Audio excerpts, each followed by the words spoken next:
ఇప్పుడు viral fever అనే దాన్ని మనం ఎలా చూడాలి? సాధారణంగా చూడొచ్చా? లేదంటే ఈ వైరల్ ఫీవర్‌ని కొంచెం సీరియస్‌గా చూడాలంటారా? వైరల్ ఫీవర్స్‌లో చాలా మట్టుకు 90% వరకు అవే రికవర్ అయిపోతారు. నేను సింప్టమాటిక్‌గా సపోర్టివ్ ట్రీట్మెంట్ తీసుకొని డాక్టర్ దగ్గరికి పోవాల్సిన అవసరం లేదు. కానీ ఆ 5% ఎక్కువ రిస్క్. మనము దీన్ని ఎట్లా డిఫరెన్షియేట్ చేయాలంటే, ఇప్పుడు మనం హిస్టరీలోకి పోతే ఫ్లూ అంటే ఇన్‌ఫ్లుయెన్జా అన్నట్టు. ఇన్‌ఫ్లుయెన్జా ఏ ఉంటది, ఇన్‌ఫ్లుయెన్జా బి ఉంటది. సో, ఇన్‌ఫ్లుయెన్జా బి ఇది కొన్ని ఎప్పటినుంచో స్పానిష్ ఫ్లూ అని విన్నారా మీరు? ఫస్ట్ వరల్డ్ వార్ 1918లో వచ్చినప్పుడు స్పానిష్ ఫ్లూ తోటి కొన్ని మిలియన్స్ ఆఫ్ పీపుల్ చచ్చిపోయారు అప్పుడు. All over the world. So, అదే ఫ్లూ అన్నట్టు.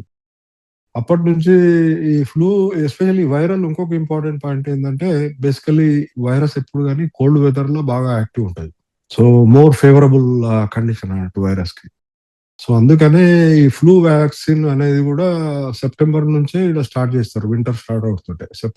మిడ్ సెప్టెంబర్, ఎండ్ సెప్టెంబర్ నుంచే స్టార్ట్ జేసి, ఎస్పెషల్లీ అమెరికాలో అయితే హెల్త్ కేర్ వర్కర్స్‌కి, ఎస్పెషల్లీ మాకు కంపల్సరీ ఫ్లూ వ్యాక్సిన్ మ్యాండేటరీ చేసేసారు. ఒకవేళ తీసుకోలేకపోతే మనకు రీజన్ ఇచ్చి మాస్క్ వేసుకోవాల్సి ఉంటుంది మేము. సో, అది very important.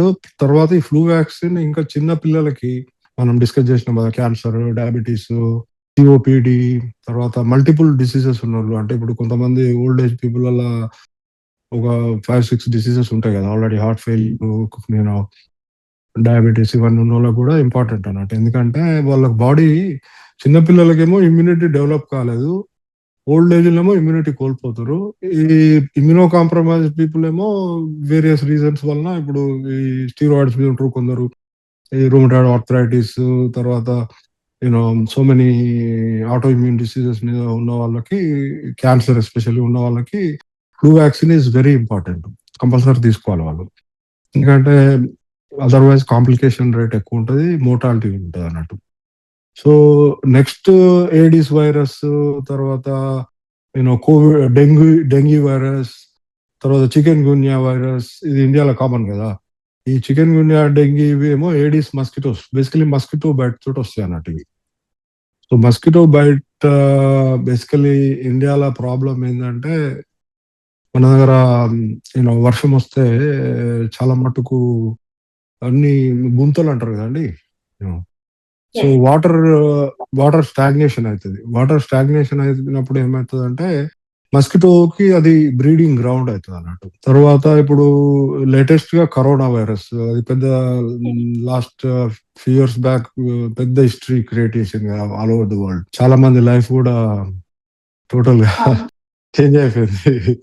It affected families, business, total entire సిస్టమ్‌నే చేంజ్ చేసిపోయింది అది కరోనా వచ్చి. దాంట్లో కొన్ని మంచి పనులు కూడా చేసిపోయింది అనుకోండి. ఫ్యామిలీ వాల్యూస్, లవ్, అసలు ఎవరు రియల్లీ ట్రూ లవ్ అనేది కూడా అక్కడ బయటపడ్డది. So, it's did some good but lot of bad things.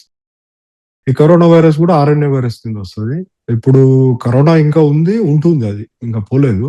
మనకు అప్పుడు ఆ టైంలో దాని గురించి అంత తెలవదు కాబట్టి పానిక్ ఎక్కువుండే.